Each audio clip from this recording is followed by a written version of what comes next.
আলহামদুলিল্লাহ, ঈদ মোবারক। আজকে ঈদের চতুর্থ দিন। তো সবার ঈদ কেমন কাটলো জানি না, কিন্তু আমার আজকের দিনটা খুবই ভালো কাটলো। কেননা কি ঈদের থেকে এই পর্যন্ত শুধু খালি মাংস আর মাংস। তো আজকে দেখেন যেই রান্নাগুলো করতেছিলাম, খুবই মজার খাবার ছিল। আমার খুবই ভালো লেগেছে আজকের খাবারটা।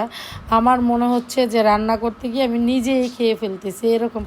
আবার অনেকের অনেক রকমের কথা থাকবে, বেটির ফাঁকের ঘরের অবস্থা কি, বেডির অবস্থা কি।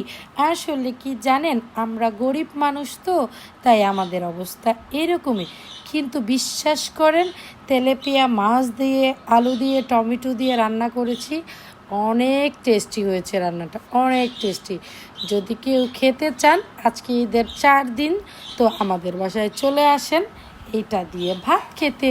উপরে একটু কাঁচামরিচ দিয়ে দিচ্ছি, তারপরে ধনেপাতা দিয়ে দিতেছি, তারপরে আবার উস্তাবাজি করতেছে। উস্তাবাজি কার কাছে কেমন লাগে জানে না, কিন্তু আমার কাছে খুবই ভালো লাগে। খাবারটা খুবই টেস্ট।